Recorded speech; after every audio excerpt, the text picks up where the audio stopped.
The American Egyptian Women of Influence podcast aims to be the American Egyptian culture podcast of choice. We believe that our knowledge and our participants' stories will greatly enhance understanding of both cultures. I'm Karen Leggett Aburaya. Sherine Hamdy is a medical anthropologist who also studies bioethics, science, and technology in the Middle East. She was born in the United States and grew up all over the world, the daughter of Egyptian parents. Sherine taught for many years at Brown University and now is professor of anthropology at the University of California, Irvine. Dr. Hamdy is the author of Our Bodies Belong to God, Organ Transplants, Islam, and the Struggle for Human Dignity in Egypt. She's received numerous awards and fellowships for her work, but today our focus is on one of her most original collaborations with co-author Coleman Nye, Lessa, a story of friendship, medical promise, and revolution in an anthropological graphic novel. Welcome, Sherine. Very glad to have you with us. Thank you so much for having me. Let's take a few steps back. Why did you become an anthropologist, and how does medical anthropology differ from any other kind? Well, I think my biography of having grown up in so many different places around the world, Haiti and Mali and Mexico and Guatemala, and then summers in Egypt had me primed for cross-cultural interests. And I was very interested in women's health and reproductive issues in the 90s. That's when I was in college. And so medical anthropology was the perfect blend of those two things. Now, your co-author, Coleman Nye, joined her cancer research to your understanding of kidney failure and organ transplants to create this story about two friends in Egypt. Layla, the poor daughter of a Bawab, who was the super or doorman in a building in Cairo, and that building is the home to the well-off American family of Anna. And later in their adult lives, Layla's father needs a kidney transplant, and Anna learns she carries a gene that predisposes her to breast cancer. And their story is told with comics drawn by two students from the Rhode Island School of Design. What is the point of their story in a book called Lissa, which in familiar Arabic means not yet? Wait a minute. Right. So Coleman was started out as my PhD student at Brown, and we were both drawn to this field of critical medical anthropology, which means looking at political economy, the unequal distribution of resources that result in an unequal distribution of health in a population. And so in the process of working on the organ donation debate in Egypt, I came across a almost silent epidemic of kidney failure and liver failure in Egypt that people knew about but weren't really speaking about in terms of it having precise causes. It just seemed like this was coming out of nowhere, and people speculated that it had to do with environmental pollution or toxicants, or it could be different aspects of the food.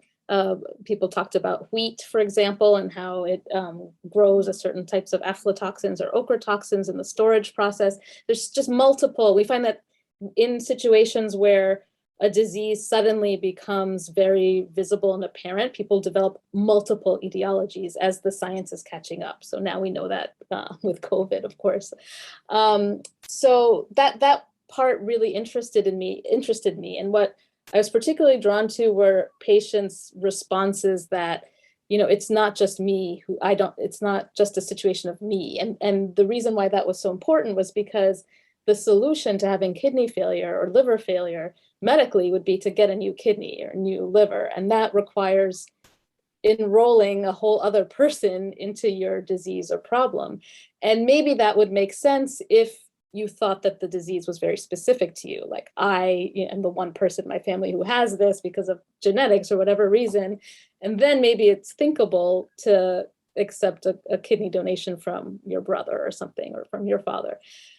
But in this particular circumstance, because there was so much concern that this was a much larger problem that had to do with environmental contaminants, pollution, the corrupt government, medical mismanagement, it was more like this feeling that anybody could get kidney failure or liver failure at any time. And so why would I subject my healthy family member to something? Everybody's going to need all their organs. I can't leave him in the same environment that made me sick when I had two kidneys and then leave him in the same environment with one. And that's, perfectly rational and a reasonable response once you understand that that's how people are thinking it through. That was, what was happening in Egypt. And in the United States, over the years, we've seen a very disturbing increase in cancer. And cancer is similarly almost, we could call it an epidemic. 1 in 2 Americans will have a cancer diagnosis in her lifetime. And so we were talking through our examples and we thought, wouldn't it be great to bring these two field sites together somehow and show the frictions, but also the connections between the two? Now, why did you choose that? Those are incredibly heavy, serious topics, socially and academically. Why did you choose comics as the way to convey that?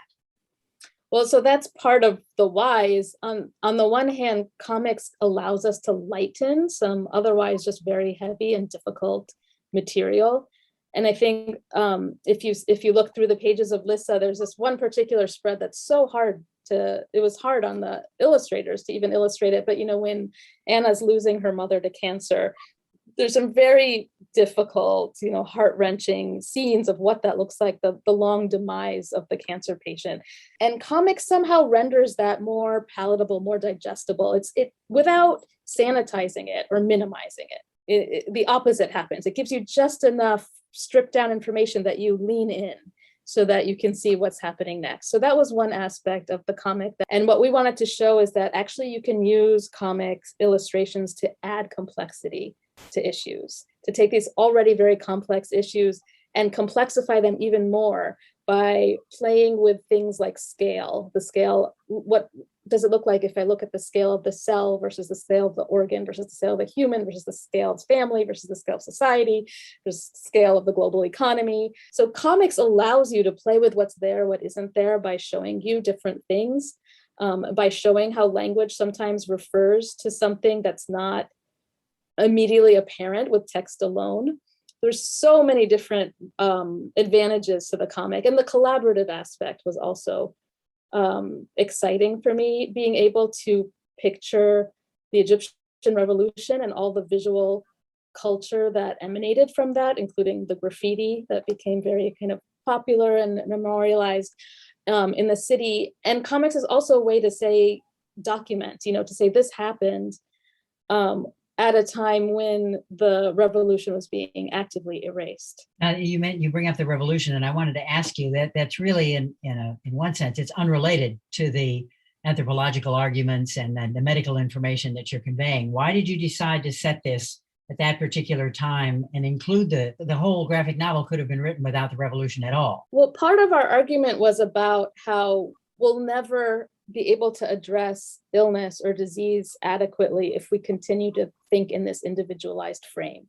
And we have to think more broadly in terms of the political economy, because that's the only way we can even get a handle on something like cancer. And so we have to, rethink somehow these scales, and the context of the revolution made that very apparent, that health is absolutely a political issue. And the revolutionaries did that work for us because they were on the streets and they were shouting, we want health, we want bread, we want freedom, we want social equality as a health intervention as well. And what about the reaction to this? The Lancet, the British medical journal, noted that this graphic novel shows the huge and still untapped potential of comics for use in medicine and global health. But what has been the reaction to Lissa, both in the academic and professional community, as well as students in the lay community?